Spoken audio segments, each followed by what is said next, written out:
Hello, everybody, and welcome back to day 3 of Keepers of Humanity, Constellating Wisdom from the Stars to the Earth. I am Jocelyn Starfeather. I am your host for this event, and I am so excited to be here today with Divine Harmony. Welcome, Harmony. Thank you so much for being a part of this gathering. Thank you. I'm honored to be here. Yes, it is so wonderful to have you here. And I'm so excited about your topic around new myths. So can't wait to dive into that.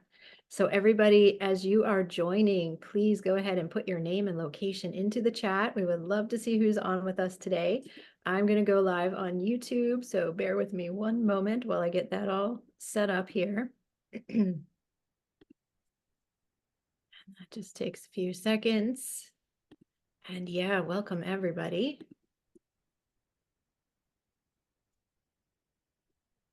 Okay, we are live on YouTube as well.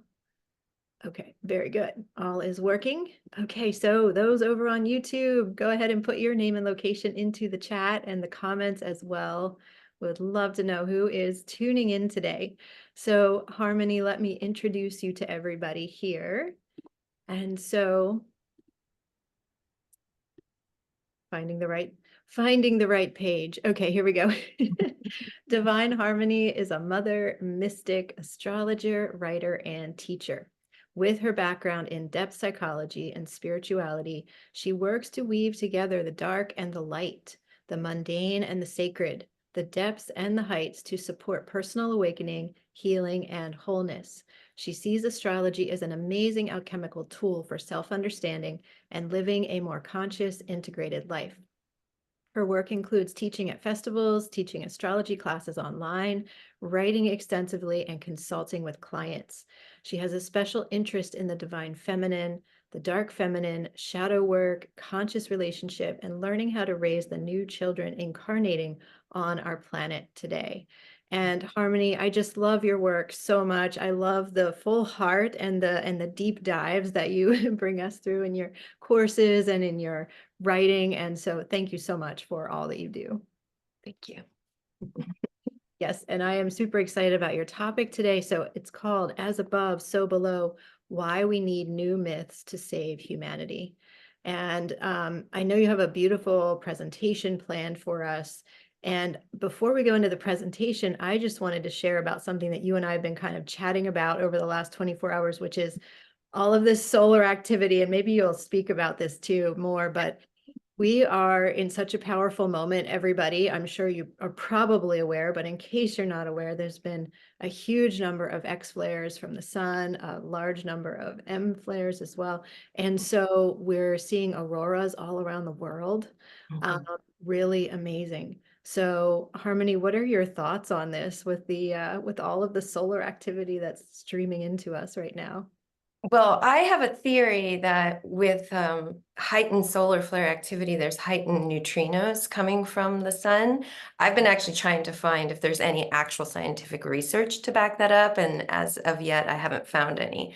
But, I was just last night seeing pictures, this morning, waking up, seeing all these pictures on Facebook, purples and pinks, and, purple is the crown chakra and pink is the higher heart. And the whole earth was just bathed with like rainbow light overnight. And I personally went to bed early last night because I wanted to get up early this morning and prepare. But I was calling those energies into my body and like bringing them into my crown and my heart and my womb. And I felt like I was lit up last night. And then it went in with my dreams last night as well. It just felt really amazing. And I'm very excited to be that charged up and then to now be like with all of you Yes. today. I'm kind of like buzzing. So Yeah. perfect. Yes, yes. Yeah, definitely. Just such extraordinary times we are living in. I saw some pictures with palm trees and auroras behind them. So I Went all think, the way down to Florida. yeah. I mean, it's a once in 20 years thing. I think 2003 was the last time we've had this type of geomagnetic storm. Yeah, So it's a rare event. Yeah. very exciting. So then, moving to the myths, can you tell us why do you feel that we need new myths? And as we Oh, talked about, you're welcome to share your screen and your. yes, that will be what I'm going to talk about here. So let me open this up. Can you see my screen well? Yes, I can see it very well. All right, and I'm just going to move the videos over there. So I've titled this talk As Above, So Below, Why We Need New Myths to Save Humanity. And I know that's a pretty bold statement. And I think by the end of the talk, you might understand where I'm coming from, maybe even agree. So I am going to quote Carl Jung and Joseph Campbell extensively throughout this talk. They're both depth psychologists and mythologists and have some great wisdom to share. So this is a quote by Jung. The most important question anyone can ask is, what myth am I living? And yes, this is a very important question, but it's not just personal. It's a collective one as well. What myth is humanity living? And Joseph Campbell, it's always been the prime function of mythology and rite to supply the symbols that carry the human spirit forward. So if myth is meant to supply the symbols that carry the human spirit forward, that inspire human consciousness, perhaps we can ask the question, are the myths we are living as a humanity right now, the myths we keep retelling, the myths we project onto the constellations, are they inspiring human consciousness to evolve? Or are they keeping us stuck, asleep, frozen in time, and perhaps even causing us to devolve? I actually believe that they are doing this, the latter, and that we need new myths to not just awaken humanity, but also to save humanity. And this is the premise of my talk. So as above, so below, the title of my talk. If what is above informs what is lived and experienced below, perhaps we can start by discerning what is going on below. And let's take a look around. Our planet has so much beauty, and there's also a lot of intensity that's going on. If you just look at the news, we've got war and violence and abuse. We've got the raping of women and the raping of the planet. We've got extraction culture, dominator culture, a hero-based culture that's full of winners and losers and good guys and bad guys.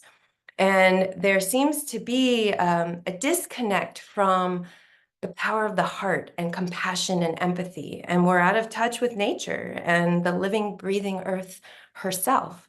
And yes, there are people who are in touch with their hearts and in touch with nature. And I'm so glad that there's so many of us here incarnated at this time. And we haven't hit the tipping point yet. Otherwise, we'd be living a very different collective reality. So I want to present the question to you. Do you think our myths inspire human consciousness? Or do you think that they're keeping us stuck in old patriarchal paradigms? So this is actually the full quote, as above, so below, as within, so without, as the universe, so the soul, by Hermes Trismegistus. So we live in a consciousness that is actually split. The war without reflects a war within. And if we want to heal, we want to start at the source. But what is the source of the split? Where did the split begin? If each of these reflect each other, we can start at any point to understand and impact the other. If we want to change without, we can start by focusing within. But we can also instigate change without, and then it will change within. Each of these are interrelated. They're like two sides of the yin and yang, and they impact each other. If we want to change below, we can question what's above. If we can change above and the below will reflect it. If we want to transform the universe, we can start with our own souls, but we can also transform our souls by focusing on the universe. It's both and. In this talk, we're going to explore what is myth, what are the four functions of myth. We're going to talk about a few modern myths, the Greek and Roman versions, which are the predominant ones that we project onto the constellations. And then we're going to talk about the ancient myths and the threads of what we can find that was there before. And then we're specifically going to talk about the divine feminine. And of course, by the end, you'll know why I think we need new myths to save humanity. So here's a Joseph Campbell quote. "The myth does not point to a fact. The myth points beyond facts to something that informs the fact." So according to Joseph Campbell, his definition of myth is that it's an organization of symbolic images and narratives, metaphorical of the possibilities of human experience and fulfillment in a given society at a given time. So myth points to what informs the fact, what gave birth to the fact, if you will. And myth comes from Latin mythos, Greek mythos, speech, thought, word, discourse, conversation, story, saga, tale. The general meaning today of untrue story, rumor, imaginary, or fictitious object is actually from the mid to late 1800s. Etymology Online says myths are stories about divine beings, generally arranged in a coherent system. They're revered as true and sacred, and they're endorsed by rulers, priests, and closely linked to religion. Once this link is broken, the actors in the story are not regarded as gods, but as human heroes, giants, and fairies. Then it's not a myth anymore, it's a folk tale. And when the actor is divine, but the story is trivial, then the result is religious legend, not myth. So that's like the different nuances of myth, folktale, and legend. So there's 4 functions of myth, and Joseph Campbell talks about them. I'm correlating them with the 4 aspects of being human, the spirit, mind, body, and soul. He didn't do that, but I'm overlaying that. And the reason I did this, first and foremost, is I see these 4 as the sacred quaternity, which is something Jung would talk about. And there's this quote here on the side by Daryl Sharp, who's a Jungian analyst and Jungian researcher. And the quaternity is an image with a 4-fold structure. It's usually a square, but it can also be a circle. It's symmetrical. And psychologically, it points to an idea of wholeness. And so these 4 functions of myth speak to the wholeness of myth and what the point of myth even is. So let's start with the first function, mystical and metaphysical, what I'm connecting to spirit. This is myth that's religious and spiritual in nature. So it's meant to connect people to the sense of the divine and inspire a sense of awe and wonder in the great mystery.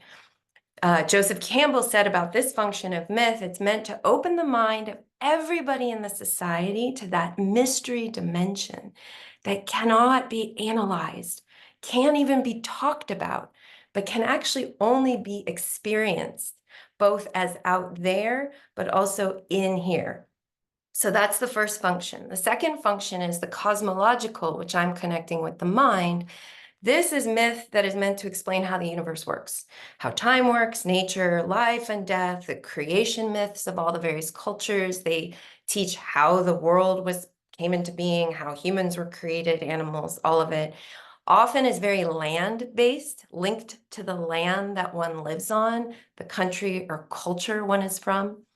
Joseph Campbell said that one of the functions of cosmological myth is to present an image of the cosmos in such a way that it becomes the carrier of the mystical realization, the previous one, the first function.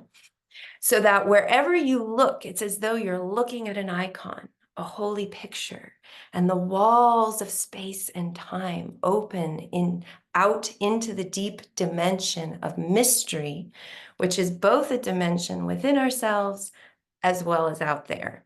Notice this same theme. Is there something about the within and the without, the above and the below, that myth links?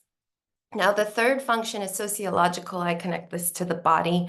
It's teaching us rules of our culture, the norms of society. It's meant to validate and maintain an established social order. And Joseph Campbell says, through this third function, mythology reinforces the moral order by shaping the person to the demands of a specific geographically and historically conditioned social group. And then the fourth and final function is psychological. I connect it to the soul. And this is myth that teaches you how to live your life. It guides you through the stages of life. It tells you what it means to be a child or a woman or a man or an elder or whatever. Joseph Campbell says the purpose of this function of myth is to guide individuals in a harmonious way through the inevitable crises of life. So these are the four functions of myth. And Joseph says if they're successful, you get a sense of everything, of yourself, of society, of the universe, the great mystery, all of it as one great unit. So my question when I look at these four functions is it says 1, 2, 3, 4. Does it start with mystical and move down? Or does it start with psychological and move up? As above, so below, as above, perhaps it's both and. Imagine, if you will, a person or a leader or a religious group or a culture that has belief in their rightness and has a need to tell you how you should live your life. Can you imagine this person or leader or religious group or culture creating stories that validate their perspective? Stories and myths that teach what they believe to be true? That's a premise for this talk. According to Joseph Campbell, the second and third functions of myth are actually the domain of science and law today, rather than myth. And they're being driven actually by those with power, self-interest, and agendas. And that's like the body and the mind kind of being controlled in some ways. It's the first and the fourth that we actually have the most power over, and that's the spirit and the soul. So let's start with the fourth, the psychological, the soul. This is Joseph Campbell. Consequently, it's largely from the psychological standpoint that one can reinterpret, re-experience, reuse the great mythical traditions that science and the conditions of modern life have rendered useless, uncoupled as they are from their cosmological and sociological reference points. And then the mystical spirit realm, the first function, Joseph Campbell actually said, was the calling of artists and poets, painters, musicians, writers, dancers, filmmakers, astrologers, and other people he identified as seers and shamans of our day, creative individuals who convey an experience of transcendence and awe through their art and their teaching. So these are the two we have control over: the mystics, the artists, the writers amongst us, and what they put out into the world, as well as our own inner work, working with the myths and working with them in a very deep internal way. So this is a quote by Merlin Stone. Myths present ideas that guide perception, conditioning us to think and even perceive in a particular way, especially when we're young and impressionable. They define good and bad, right and wrong, what's natural and unnatural among the people who hold the myths as meaningful. So myths condition us to think and perceive, and myths get changed for political and social reasons. What's behind the myth? What agenda is being promoted? It's a very important question to ask anytime you're reading a myth. So the power of myth: whoever is telling the story is being informed by their beliefs, their political and spiritual viewpoints, and even their agendas. Myths are connected to the consciousness at the time, and they can and need to change over time. We are actually in the midst of myths changing. The old are dying, the new are being born. And by working to understand the past and how it led to the present, we are then empowered to create new myths for the future that are not simply karmic replications of the old myths of the past that are no longer serving us. Joseph Campbell said that myth is just a mask that often reveals hidden truths about a culture or a community. Myth is described as being more telling than the historical record. So for me, a big part of what I'm actually going to be sharing and teaching today relates to etymology. So etymology is a branch of philological science that explores the history of words, the tracing out of their origin, the primitive significance, the changes of form and meaning over time. And I'll tell you what got me into this. It was years ago, I was studying the constellation Ophiuchus, which is the serpent bearer. And there's a star in Ophiuchus called Sinistra. And I was like, that sounds like sinister. What does that mean? And I looked up the etymology of sinister, or not sinister, sorry, sinistra. And I was like, oh my goodness. You know, sinister, if you don't know what it means, usually it means prompted by malice or ill will, false, dishonest, intending to mislead. Well, sinistra means the left-handed side. And the left-handed side, the left side of the body is the feminine side. It's known in Tantra, it's known in many different traditions, that left is feminine, right is masculine.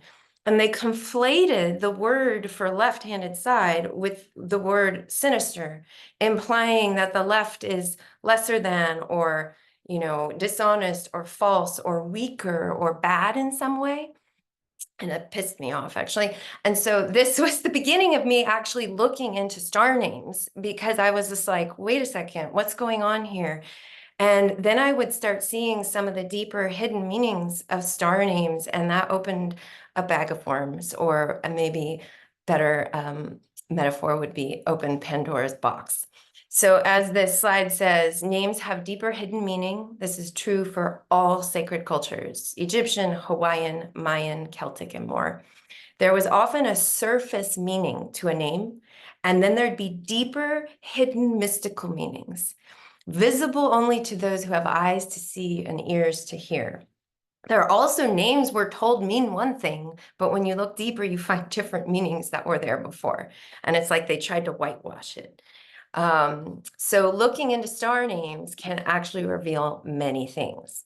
So with that in mind, we're going to explore a few myths. We're going to look at the Greek and Roman myths associated with a couple constellations, and then we're going to see and look more deeply to what was there before. So we're going to start with Perseus. This is an image from Astronomate, sorry. So Perseus, if you know your modern myth, he's the champion and the hero. He's the founder of Mycenae and the legendary founder of the Perseid dynasty. He was one of the greatest Greek heroes, and he slayed monsters, and he was there before Heracles. He beheaded the Gorgon Medusa. He saved Andromeda from the sea monster Cetus. He was the son of Zeus and of immortal Danae, and he was actually the half-brother and great-grandfather of Heracles and Hercules. So his modern myth is he's this big hero. His name, Perseus, actually comes from the word pertho, which means to destroy. And it can also mean to waste, to ravage, and to sack in Greek. And he literally is actually the destructive masculine hero archetype. As I said, he killed Medusa, he killed Cetus, he does save Andromeda, and there seems to be this split in the feminine. The powerful feminine, or the tyrant feminine, which it got kind of changed to, gets killed, but the weak or victim feminine gets saved. And his name literally means that he destroys things. He undertook this mission to kill Medusa. He cut her head off. He also killed the Cetus that is seen as a monster today, but actually anciently was a whale and a primordial mother symbol, which I have another slide on. We'll talk about that. When he does all this and he kills Medusa and Cetus, he actually gets given help from Mercury and Pallas Athena. Mercury is the mind, and Pallas Athena is the goddess of wisdom, who in her modern myth is born out of her father's head. And so these symbols of mind that's keeping the warrior in this focus of winning and killing. The mind is actually what keeps us in the battle between good and evil, which is reflected in the tarot. If you ever work the tarot, the sword cards are actually the most intense cards pretty much of the deck, other than a few of the majors. And the swords represent the mind and the difficulty with finding the balance in the mind so that we're not polarizing. So he's essentially the patriarchal masculine warrior that kills. And you look at the etymology of the stars. And so Capulus, these are some of the stars. I don't include any of the stars that were named in 2019 because we're always looking for the oldest named stars we possibly can find to look at the roots of the words and what they meant. So Capulus means handle of a sword, but it can also mean coffin, tomb, or sarcophagus. Algol is Algul, the demon. Missam is wrist. Miram is interesting. It's a star here, and they say it's of unknown origin. It looks like Miriam, which is a version of Mary. Arabic Miram means desire, or Miriam means rebellion or beloved. And there's like a feminine energy in the star for sure. Saif is Arabic for sword. And then there's, Algol is one of the Gorgons, but there's also Gorgonia, Secunda, Tertia, and Quarta, which means second, third, and fourth. Gorgonia, we're told, is the female monster, vigorous and lively, but in Old Irish, it actually means raw and wild. And so he had to kill the raw and wild feminine. That's interesting. So Capulus, it's interesting. Solar fire, if you have solar fire astrology, it gives like these keywords for some of the stars. And the keywords for Capulus are male, sexual, and or aggressive. And that feels pretty appropriate for the Perseus constellation and the energy that he runs. Here's this image from William Tyler Olcott, and you see him there with the head of Medusa. This is Algol, the fixed star that corresponds with the head of Medusa. And the keywords solar fire gives is female passion and intensity. Well, Medusa's story. So she was turned ugly and gruesome by Athena. So she was actually very beautiful. She was a priestess of Athena in Athena's temple. And Poseidon comes along and rapes her in the temple. And instead of Athena getting mad at Poseidon, Athena victim shames and blames Medusa for desecrating her sacred space and turns her into a gorgon with snakes for hair and eyes that turn man to stone. And later on, Athena actually even helps Perseus slay her on top of it all. And so, I feel very bad for Medusa because literally the wrong person was getting blamed. She wasn't asking to be raped. And the name Medusa is actually thought to derive from the Indo-European root Sanskrit word medha. And medha means sovereign female wisdom, guardian and protectress, the one who knows, and the one who rules. According to historian Joseph Campbell, the Greeks used Medusa and her story to justify the destruction of idols and temples of ancient goddess mothers wherever they found them. She was the powerful leader of an ancient, older matriarchal religion, and in decapitating her, they obliterated her. And she represents immense power, sensuality, sexuality, all things that were a threat to men in patriarchal rule. So they called her, and actually many other powerful mythic female figures, cunning. You may have heard this, she's cunning. And cunning today implies deceit and trickery. When somebody's cunning, it's like they're kind of witchery or something. But the original meaning of the word actually meant learned, skillful, and possessing knowledge, to know. And the learned wise ones would be the leaders. They'd be the ones you want leading you, right? And so this word also has ancient meanings associated with ruler and leader. So we can see now there's this deeper kind of hidden meaning behind this constellation and why she got killed. It's the killing of the powerful ruler feminine energy. Now let's move on to Cetus. So Cetus's modern myth is the golden fleece of Ares, the ram, was suspended in a grove, guarded day and night by the dragon Cetus. But also Cetus is seen as like a whale or a water dragon. And then it was captured by Jason. Ceto or Cetus is actually a primordial ancient sea goddess, one of the most ancient deities. At first, she was just a whale. She was never a monster. And cetacean actually comes from this word or is connected to this word. She is likely connected to the ancient Mesopotamian Tiamat or Sumerian Namu, a primordial water dragon serpent mother who created everything, the original female creatrix. So in almost all myths, ancient myths around the world, when you go really far back, the original creator is seen as feminine. It's only when patriarchal social system takes over that she gets replaced by a he. And this makes sense in many ways if you think women are the ones with wombs who birth things. Also, when we're created in our mother's belly, we all start out as feminine, as female. And mammals, the initial plan for all embryos is female, which is only altered if the SRY region is present and then transforms into a male. So it makes sense that the most ancient creator is seen as feminine, and why some of these ancient female creators are even seen as giving birth by parthenogenesis, the birth of a virgin on her own without male assistance. Anytime a female deity is seen as evil or being killed, you can safely assume she was being conquered and killed by the new god who was taking over power. And think of that every time you hear and listen to these modern myths. So this is this beautiful art by Pedro's Illustration Factory, and he has Tiamat on the left-hand side and Marduk on the right. So this is from the Enuma Elish, the Babylonian epic. When above the heavens have not been formed, when the earth below had no name, Tiamat brought forth them both. Tiamat, mother of the gods, creator of all. And so begins the earliest known account of the creation of the world.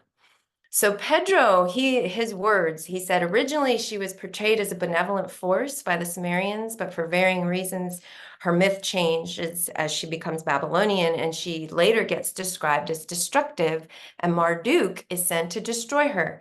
But he says, I personally prefer the original incarnation of Tiamat, so I created this art here and purposefully show Marduk as the aggressor, thereby fulfilling the role of man throughout human history.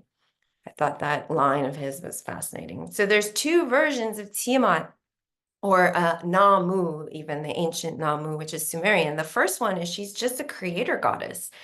And through the sacred marriage between salt and fresh water, she peacefully creates the cosmos through successive generations. The second version of Tiamat, much later, is considered the monstrous embodiment of primordial chaos. And this is the patriarchal version when she gets turned evil. Robert Graves considers Tiamat's death by Marduk as evidence of his hypothesis that a shift in power from a matriarchal society to a patriarchal one happened in the past. Tiamat and other ancient monster figures were presented as former supreme deities of peaceful woman-centered religions that were then turned into monsters when violent male-dominated religions overthrew ancient society.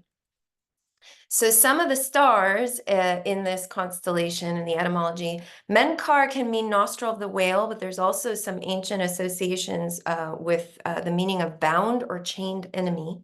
Mira means rebel in Hebrew, or it's wonderful in Latin.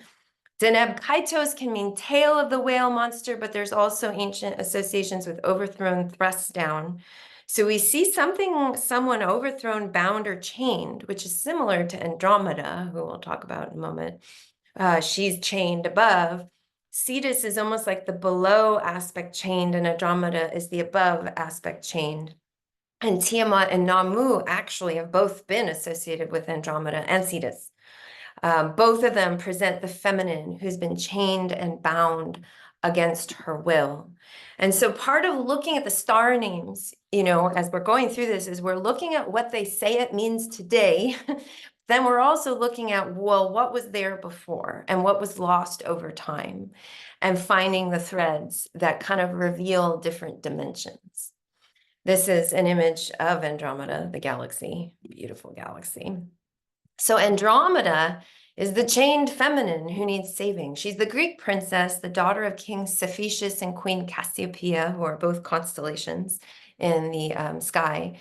And the modern myth is she gets chained to a cliff on the seashore. She's actually a daughter of Ethiopian King Joppa from Tel Aviv and wife Cassiopeia.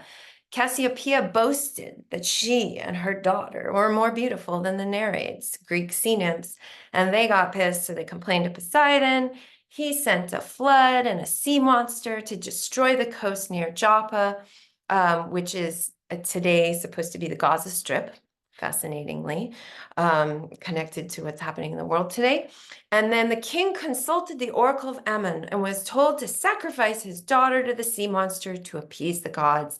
And so he did it. What kind of dad is that? He chains her to a cliff, naked, left to be devoured.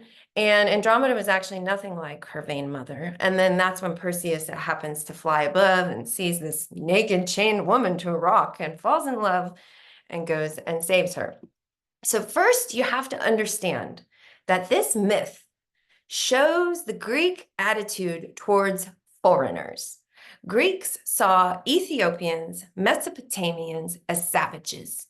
And so they turned their deities into monsters to be slain and to incorporate and destroy other religions and their beliefs in their own modern Greek myth and make their own myth the correct one, the right one, the paramount one. So it's interesting because the myth is reflecting this. It's also portraying women as problems. Like literally, the mother is vain, the daughter is helpless, she needs saving. There's this female monster goddess, it's evil. You know, we have these feminine energies that must be killed. Even the sea nymphs get their feelings hurt and have to complain. So we've got vanity, victim, evil, pride. It's all the feminine's fault. And then Perseus has to kill the old goddess. He has to slay the terrible mother, Cetus. And then only half of the feminine can continue to live. Andromeda, the victim, needs to be saved. And this is the split of the feminine. We've got the pure, innocent, virginal, light feminine, and that one gets saved. And then we've got the dark feminine, the powerful feminine, and that must be slayed. And we see this in the Andromeda myth. Some of the, actually the next slide is the star slide, but they say Andromeda means mindful of her husband. It doesn't. They say it means cunning and schemer. No, because we understood what cunning's original meaning has to do with wisdom and knowledge. Medea, which Medda is supposed to be come from, actually means leader of men. So it's not being mindful of her husband, it's being mindful of men or mindful of others, like a mother minds her children, providing for others, ruler of men, leads men, counsels men, protects and rules over. They also say that andro means man, but actually it's more modernly means man. It more anciently just means vigorous, vital, and strong. Women and non-binary beings can also be vigorous, vital, and strong. It doesn't just apply to men. And so it's not a gendered word, actually, in its original essence. The ancient myth of Andromeda was gynocentric, meaning it came from a pre-patriarchal period when female potency was revered as a source of empowerment. So she was the powerful female leader who was disempowered, directed from her mother, disconnected, sorry, from her mother line, chained, and had to be saved.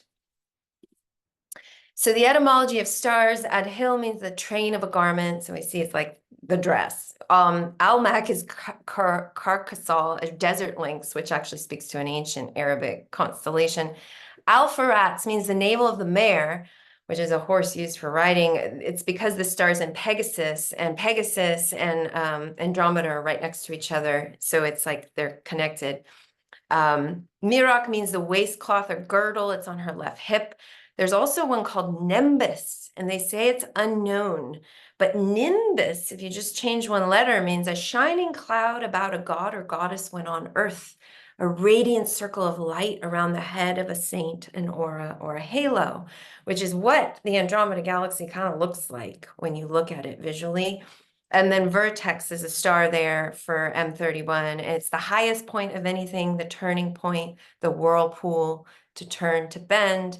Also very visually descriptive of, you know, what the Andromeda galaxy looks like. So Mirak is one of the stars, and they say it means girdle, waistcloth. It's the right side of the chained woman, but it's actually her left hip. And the word actually can be connected to mirage, which means ascension or ascent. So we have this chained feminine, but we also have this ascended feminine.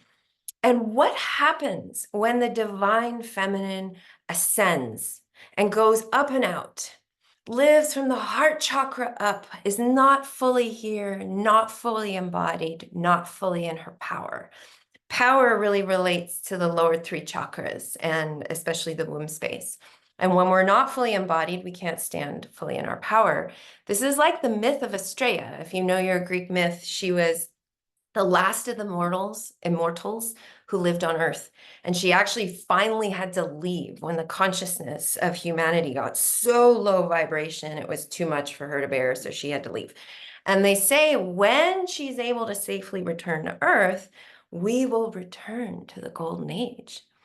The feminine has to come back down for this golden age to return, and we have to create the conditions for the feminine to do this. And the myths of war and raping and killing are the very things Astraea left to escape. We need new myths that invite her back. Not just myths to tell us stories, but myths to live and embody. She returns through each of us. So heaven comes back to earth through each of us. It's not someone we're waiting to descend from the sky. We're doing it. We need to reclaim and re-embody the work. So now I want to just talk about Aries. This is this amazing art by Joffre Boschart. He made all these images for the 12 zodiac constellations. This one in particular, I think, is so funny. So first, this is Aries. We see a warrior with a shield and a flame, and he's in mid-stride, and he looks like he's out of control. I mean, look at him. He's like, ah! And there's a ram below him. They're both heading to the right, our left, but their right, which is the masculine side. There's a female in the back. You can see her here. She's blindfolded.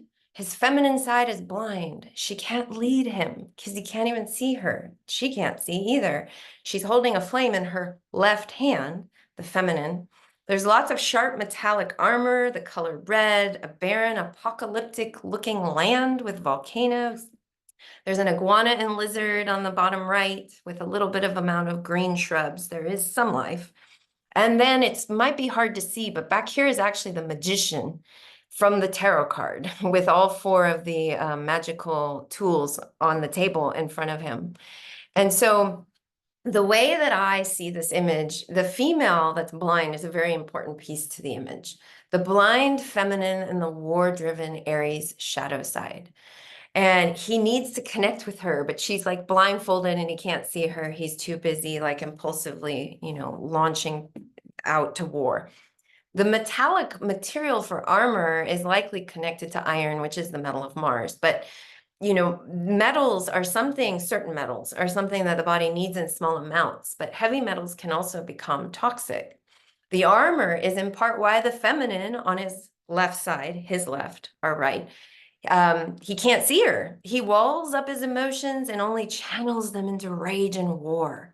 Softness, vulnerability, intuition, feeling has to be reclaimed for the warrior to lay down his weapons, face himself, and transform into his highest potential, which is actually the magician in the back side. So Mars Aries, this is a really great Mars Aries image by Rufus the Barbarian. That's the artist's name. So he's the god of war. Aries means injurer, destroyer, from a word meaning bane and ruin. Mars is the god of rage, passion, destruction, and war, but he does have a higher aspect, and we're going to talk about that in a moment. So he's Roman Mars. He was second only to Jupiter. He was a protector and defender of Rome. He's Greek Aries. And here's some quotes about him. Aries, in Greek religion, the god of war, or more properly, the spirit of battle. Unlike his Roman counterpart, Mars was never very popular. His worship wasn't very extensive in Greece because he represented the most distasteful aspects of brutal warfare and slaughter. In the Greek pantheon, Ares was simply god of war, brutal, dangerous, unforgiving.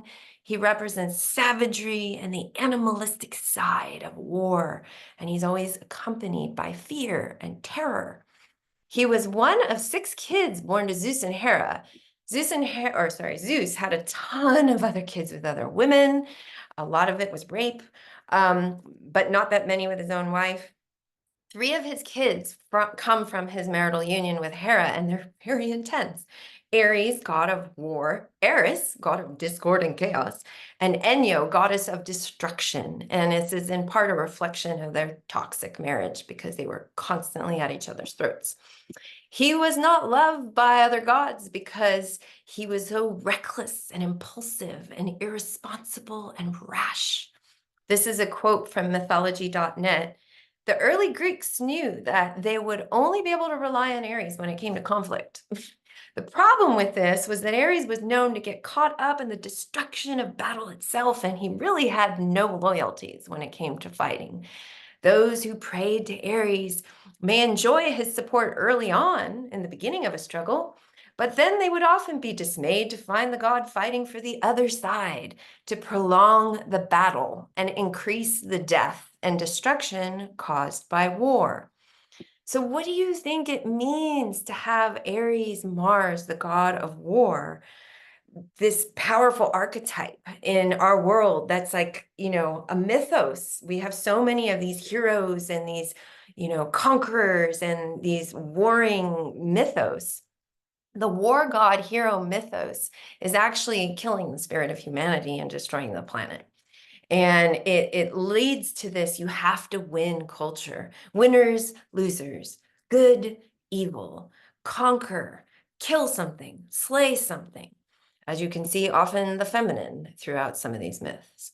Ultimately, the true battle is actually one within. It's not without, but even that cannot be resolved by the winner-loser model of the myths today. In Astrology in Your Shadow, which is a class I teach, we don't slay the ego or kill off the shadow. No, because that is literally the replication of war consciousness. What you do is you do the work of inviting all parts of self back into wholeness, like a mother who's hugging her tantruming child.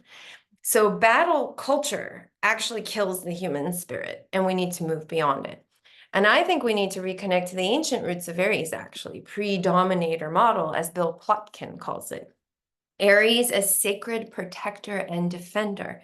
There's actually some threads of older stories that point to this aspect of him. So one of them is Aries actually defended his daughter. So someone was trying to rape her, and he got enraged and attacked and killed him. And this was unheard of back then, because back then rape was seen as normal. All the gods did it. Why would somebody stand up and think there's something wrong with it? So to have someone do that and actually have it be a god was highly unusual. And this, in my opinion, is the positive warrior, who defends the innocent and protects the feminine. He's also the only god who's not raped anyone. They say all women willingly slept with him, did not need to be coerced or forced, unlike most of the other ones in Greek myth. There is one story of him possibly raping a Vestal virgin, but there's questions about the intentions behind it, because the Vestal virgins, if they had sex, their consequence in the patriarchal era, the consequence was being buried alive. So there's this thought that she claimed it was a god that got her pregnant so that she wouldn't die. And so it's not quite sure if he actually did rape her or if she was using his name to save herself. The other male gods have so many stories of rape. It's actually disgusting. Ares and Aphrodite, Mars and Venus, were lovers, and they bore children. Eros, the god of love, and Harmonia, the goddess of harmony. Love and harmony were born of the union of the divine masculine and the divine feminine, a nod to what can come forth from when we do the inner work, marriage. Here is an image of Mars and Ares as an agricultural god, a fresco from Italy. Virility is a kind of life force or virtue as an essential characteristic of Mars. As an agricultural guardian, he directs his energies towards creating conditions that allow crops to grow, which may include warding off hostile forces of nature. Originally, he was an agricultural god, guarding flocks, crops, and lands from invaders, as well as from disease. And so his character as an agriculture god probably derived solely from his role as defender and protector. Oops. This is the beautiful image of Aries by Ahmad. So Aries, if you know your tropical astrology, you know Aries is the first sign, right? Well, Aries actually got fixed as the first sign around 500 BC, towards the end of the age of Aries. Previous to this, every age took turns ruling and being first. When we started shifting into Pisces age, Pisces should have been first. When we shifted into Aquarius, which we are officially in Aquarius, my masterclass, that's a free gift, talks about it. I'll say more later. Aquarius should have been first, but actually Aries has been leading for almost 5,000 years. The time during its actual age, as well as the time it got fixed as the first sign in the zodiac. And, you know, particularly it's Aries and his war god bloodlust manifestation that's been fixed as the first sign. So what has this done to consciousness? To fix the starting point at Aries, to take what was previously organic and fluid and ever-changing and make it static. Stasis is a precursor to death in science. The only constant is change and evolution. The moment something stops evolving and changing, then you need to be worried because it's going to head into dying. And so what might have fixing Aries as the first sign done to our consciousness? So this is a quote from Joseph Campbell. The two greatest works of war mythology in the West are the Iliad and the Old Testament. When we turn from the Iliad in Athens to Jerusalem in the Old Testament, we find a single-minded, single deity with his sympathies forever on one side. And the enemy, accordingly, no matter who it may be, is handled pretty much as though he were subhuman, not a thou, but an it. This is the shadow of war consciousness. To be at war, we have to make the other evil and bad. We have to dehumanize them. Also, Joseph Campbell, wars and temper tantrums are the makeshifts of ignorance. Regrets are illuminations come too late. This is a statue of Saturn eating his child. So our modern myths are myths of ego projection. Winning and losing, battle and conquering and subjugating and raping and pillaging, and it's all from the karma of the father line. So if you know your myths, you know Uranus repressed his children. He wouldn't let Gaia birth them. So Saturn and his siblings rebelled. Saturn took over power. But then Saturn in power was worried about his power being taken. So he ate his children. He was told one of them was going to actually take his power from him. And that's what this statue is depicting. And then Jupiter and his siblings rebelled and Jupiter took over power. So it's this power over, power under, tyrant, and then victim. But then the victim becomes the tyrant. And it's the karma of the father line that keeps on giving. We have essentially taken the myths and explained them. We've made sense of them. We say it's about conquering the ego. It's about the battle with inner things, but it's still a conquering war-based mythos. It's about division. It's about good and bad. It's about right and wrong. It's about heaven and hell. It's duality. It's polarity. It serves to keep us split. Some say we don't need new myths. The ones we have are good enough. And anyone saying we need new myths is not engaging them deeply enough. I've had that as a critique of my work. I would like to call BS and say that's gaslighting and a patriarchal response to change. We do not need to find deeper meanings of Saturn eating his children and women being raped, and a mythos that inspires war consciousness. At a certain point, someone has to wake up and say no more and start speaking about the evolution and changing of myth to snap humanity out of the trance we've been in, the place we've been stuck in for 5,000 years that's killing the human spirit and killing the planet. I believe we need new myths that tell predominator storylines. That word comes from Bill Plotkin, or that term. If we want humanity to not just awaken and evolve, but also, and honestly, more pressingly, if we want to prevent the extinction of humanity, myths are meant to inspire human consciousness. That's what Joseph Campbell says. But we're being inspired by myths of war and rape and violence and winner-loser paradigms. And our current mythos leads to extinction. There's actually no other way for it to evolve. It is stuck in a war mythos. Stasis is the precursor to death. Winners and losers keep wars playing out on the planet. Good and evil makes us think it's okay to kill each other. Extraction culture makes us continue to rape the earth. Rape is normalized in these myths. Eating your children is normalized. It's all ego consciousness. And so I believe we need a new mythology. And we need myths that reflect true divinity. We need things that we can aspire to, like love and beauty and peace and kindness and compassion. Most of our modern myths honestly sound to me like reality television and ego dramas. Is this really the best we can hope for? I don't think so. A woman's highest calling is to lead a man to his soul so as to unite him with source. A man's highest calling is to protect a woman so she's free to walk the earth unharmed. This is a Cherokee proverb. This is the true relationship of feminine and masculine. And I don't just mean gender, I mean inside of us. We each have a feminine and a masculine. She, the she within us, is meant to lead us to source and to the divine.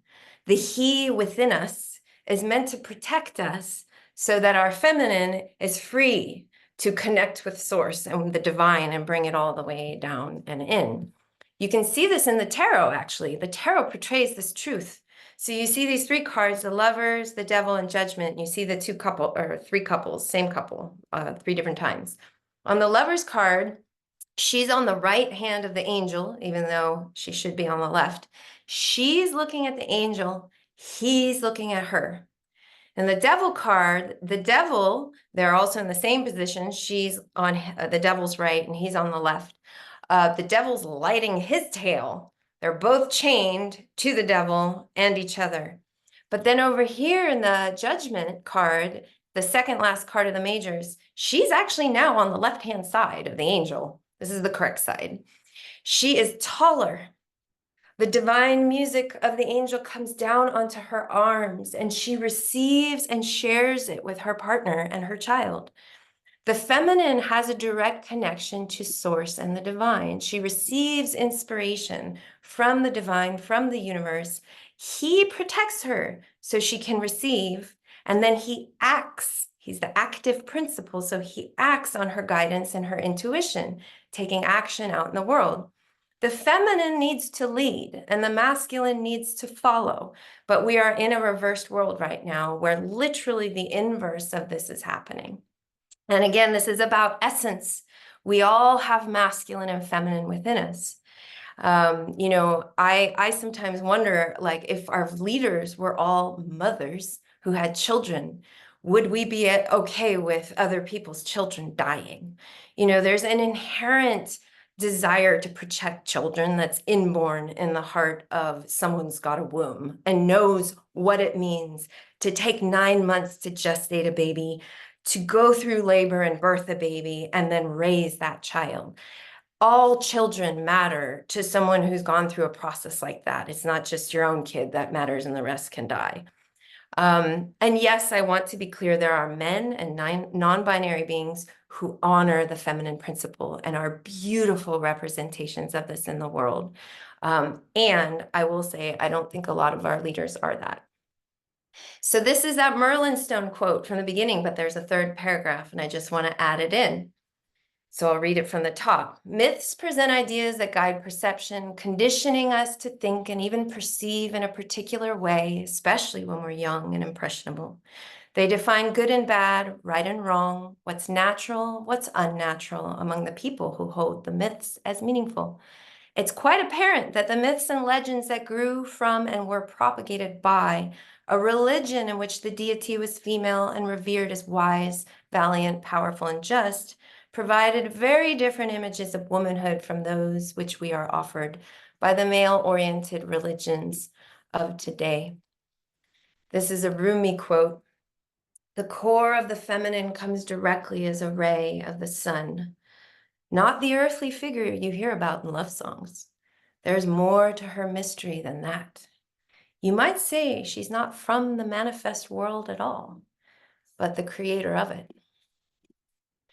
So for me, I just play with, what can we come up with? Patriarchy versus matriarchy. Like, I'm actually not recommending that now women take over and they become the dominant ones. I think we need a third way. And I was playing with different ideas of what that could mean. Animarchy is ruled by anima, animus soul, or divinarchy, ruled by the divine, or liberarchy, ruled by freedom. Gene Key's Richard Rudd says synarchy, and synarchy means joint rule or harmonious rule. To rule with harmony, actually, is what it means. So, I think we need to dream up some new paths forward, because the ones we're going down, we keep looping around, and it's not leading us in a great direction. So I just want to close with teachings on the Pleiades, because there's actually really big Pleiades portal coming up. So the mythology of the Pleiades, they're this flock of doves. They're the seven sisters. They had a mythological transformation, and they take flight as birds. Orion chases them for 7 years, pursuing them predatorily and sexually. They're not interested. Zeus felt bad, turned them into doves. Several star names have associations with birds. Plain means to sail, and Pleion is the mother of the daughters. She's the sailing queen, and her daughters are Pleiades, the sailing sisters. The rise and set of the Pleiades actually connects to sailing season and a lot of the cultures that are near the ocean. Pleion also means to make full, plenty, or many, the ladies of plenty. So contemporarily, it's weird, because the associations with these stars, they call them evil. They say they bring great harm, which is totally a perversion of their original energy. They say that they cause accidents, blindness, and violence. But the Bible says, "Canst thou bind the sweet influence of Pleiades?" which speaks to a very positive lost association. Ancient Egypt calls them the seven Hathors, the goddess of pleasure and dance. Ancient India, they're the seven Kritika sisters, who are married to the seven rishis, the seven great sages, so the wives of the sages. The Persian name for them is Thuraya, which is a name for princess or brilliant gem or wealth or prosperity. Again, we see an image of feminine power that has to be demonized and called evil. They have associations with Artemis. They were seen as mountain nymphs that would accompany her on her hunts. They are 444 years away, which is actually one of my favorite numbers. And this is more the etymology of the various stars, the mom and dad of them, but they're birds, they're twinkling, they're lights, they're bright, they're shining. And, we can see here that we've got this other image of the feminine that had to take flight, that had to go up into the heavens as birds, because there was too much pain and suffering. And again, we need to bring the feminine back down and in. We need her all the way down and in all of us. Almost all of these sisters were raped or seduced by male gods as well, and so part of why they were probably wanting to get out of here. Here's a picture of them by Elihu Vedder, the seven dancing Pleiadian sisters. So May 23rd, we actually have Venus conjunct Jupiter at 29 Taurus. Both of them are conjunct the Pleiades. And then all of them are sextile Neptune at 29 Pisces, which is the last degree of the tropical zodiac. This picture on the left is actually a golden eagle that had visited me in my house in Oregon. And it was flying off, and I snapped it. And I got these like golden orbs around the golden eagle. It was like kind of off the charts amazing.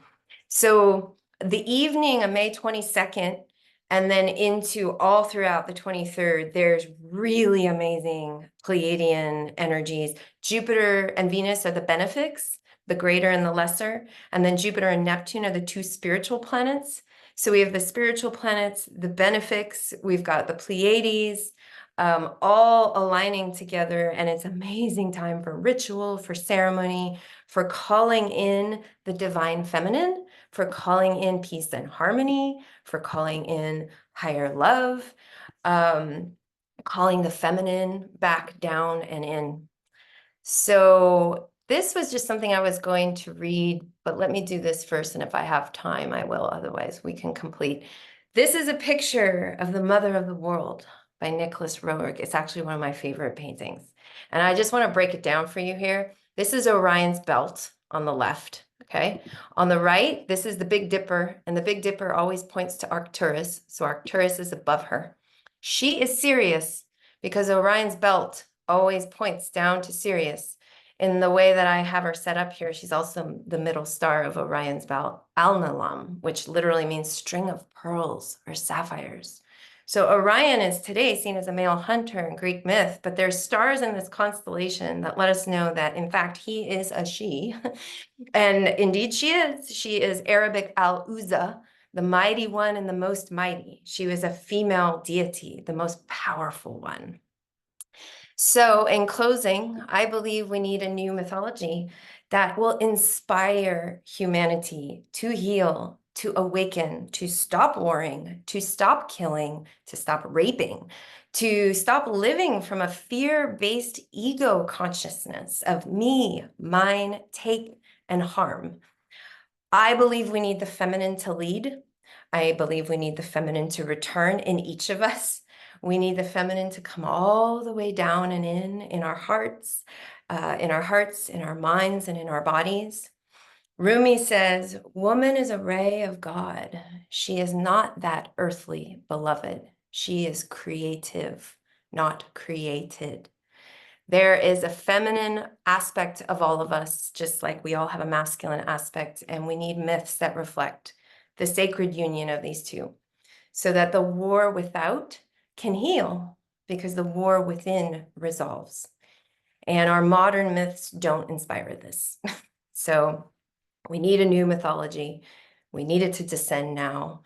And I leave you with this question, and let's all dream the answer in together. What myth do we want humanity being inspired by? And what myth do we want our individual lives to be lived by? And we can find these new myths together. We can remember them from the past. We can write them into the future. We can live them. We can share them for the benefit of all beings everywhere. So may it be. Blessed be.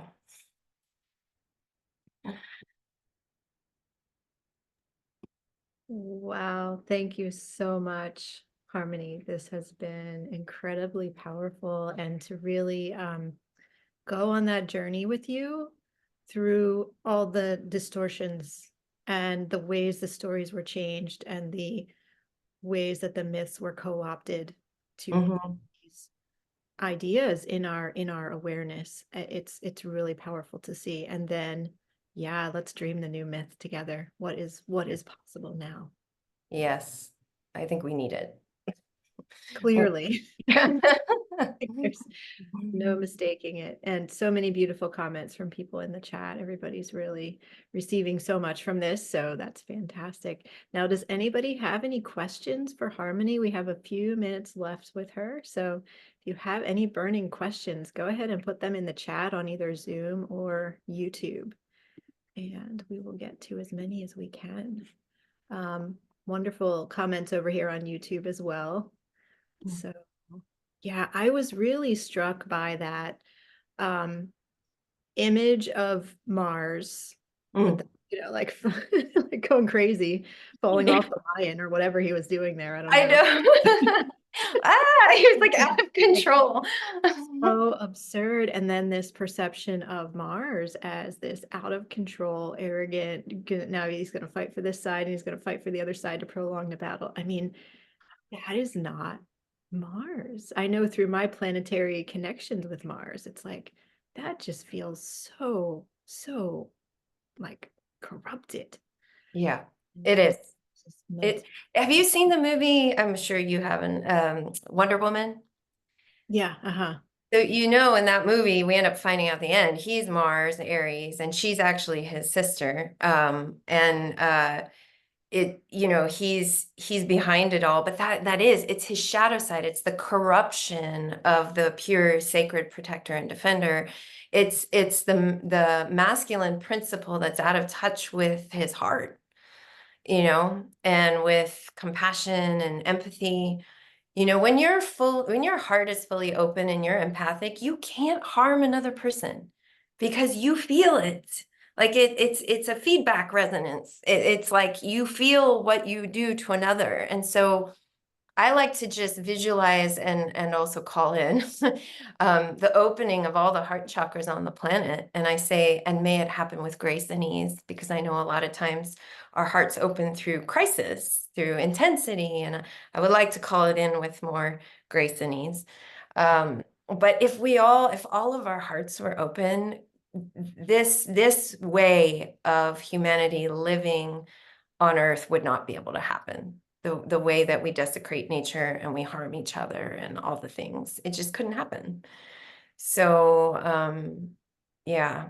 And it's 11:11 Eastern on May 11th. I'll just point that out quickly. But yes, it's so true. You can't harm what you love, Yes. right? So when we are all living in a connection of love with the earth, with the animals, with the plants, with one another, we can't harm that. Yeah. Yes. And the indigenous cultures always had a very deep connection, with the Hawaiians and the Mayans and the Egyptians and the Native Americans. And there's just so much connection to nature and to the earth as mother. Um, luckily there's so many of us that are here now that are that are anchoring that back in, and they've been holding that within these different cultures have been holding it close to their hearts through this dark time so that it doesn't get lost. Thank the goddess. Um, so yeah. I do have one question here from Linda. What advice do you have for so many of us women who are still unconsciously living the old myth?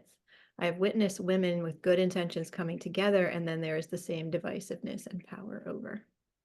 I mean, I have to tell you, I really feel like the biggest work for everybody right now is shadow work.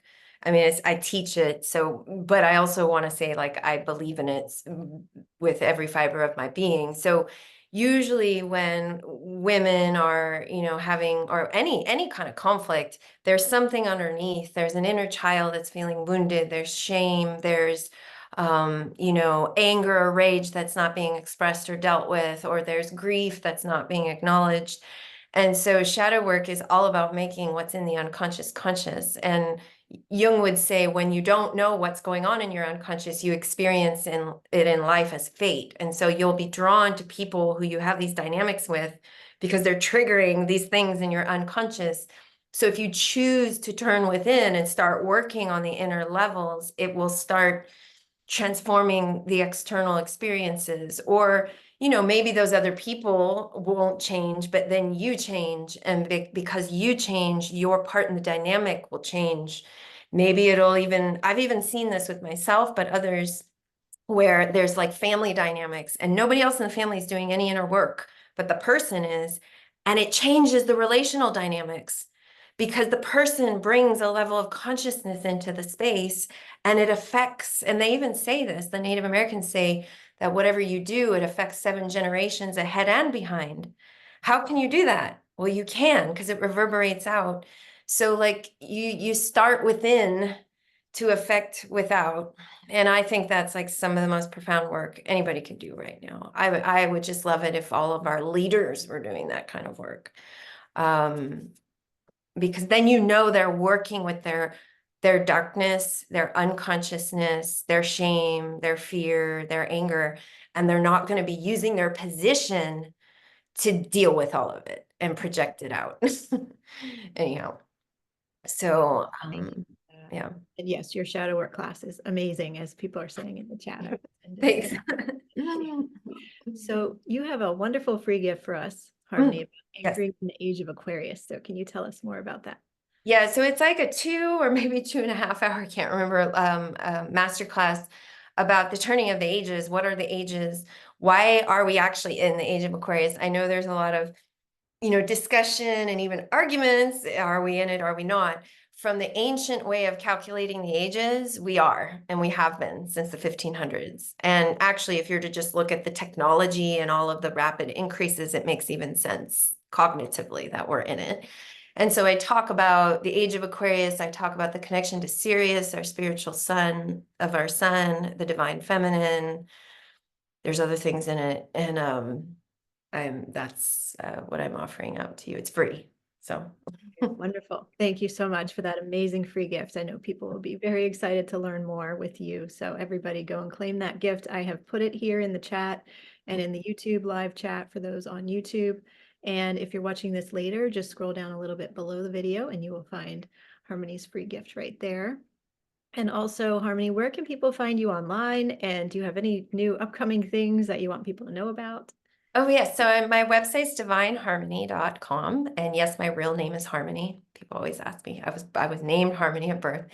And I just finished teaching astrology in your shadow. If you liked these teachings on the constellations and what was hidden, this actually came out of my body of work called Stargate Mystery School. And it was a year and a day. It's available on demand now. I'm not sure when or if I'll offer it again live, but it is available on demand.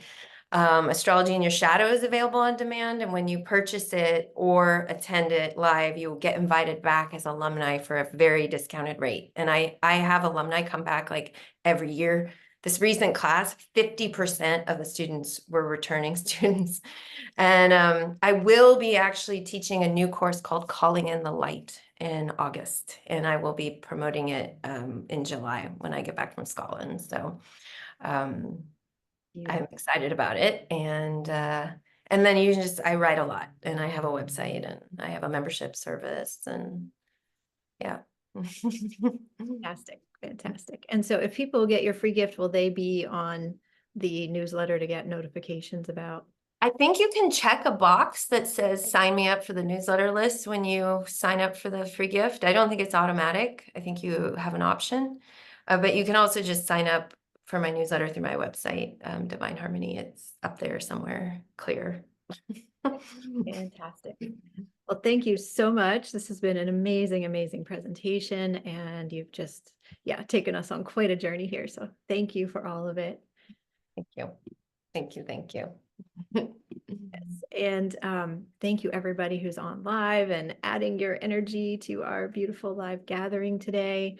And thanks also to those watching this as a recording. I hope you have all received so much from Harmony's presentation today.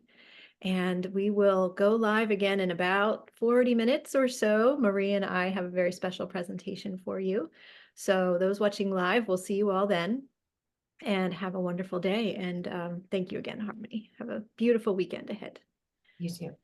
Thank you.